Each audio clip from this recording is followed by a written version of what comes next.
Hello! So it's been a while since my first and only crochet video, New Hobby Unlocked.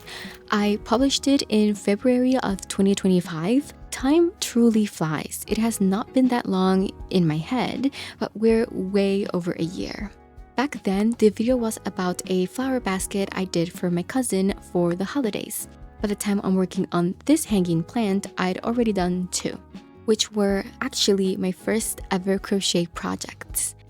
In New Hobby Unlocked, I do go into a little more detail about how I got into this, but I always wanted to learn crochet. I only ever got as far as doing a chain though, with no idea how to read patterns at all, no project in mind, and therefore nothing I was excited about.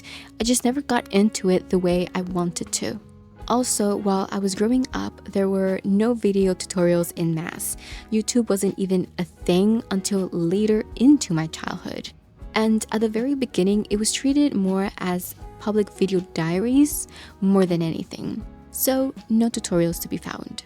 And then, into my adulthood, I found the perfect reason, and that led me to do my first projects, the hanging plants for room decor. It's definitely something I think people would consider to be a notch above beginner, but I didn't think it was too difficult once I got the hang of it. Honestly, the actual pot was harder than the leaves themselves, since at some point, the leaves are repetitive, but have variety in stitches that make it less boring. The baskets were the hardest part. You have to keep the count pretty precise so it's not lopsided or weird looking. The leaves have room for error and still look nice because nature itself is quote imperfect and it doesn't stop it from being beautiful. The plants are also different. It's not just a color choice. So once I'm done with one plant, I move on to a different one that has a different pattern.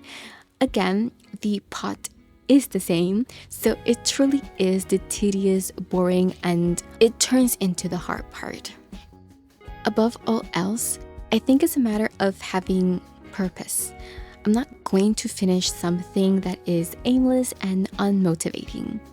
Like I said, I did them for myself, which can be a little tricky. You can procrastinate. But they were meant to replace some old decorations I had over my bed that was broken, looking disheveled, and they didn't work anymore. So I sort of told my brain I was sick of them, sick enough to throw away before even starting these projects. That way, the constant empty space would fuel me to finish the plants. And it worked. I finished both in a matter of days. This one I'm doing here for my grandmother is a different leaf pattern from the ones I did for myself.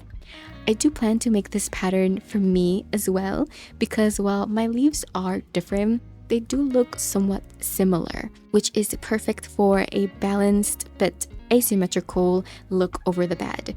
But this leaf pattern really stands out. I think is very pretty and unique. I also might already have an idea of where I'm going to place it. Usually for these more hands-on videos, I write the captions into the footage, but I'm trying something new. Let me know what you think. Thank you for tuning in. Click on the subscribe button. Have a magical day.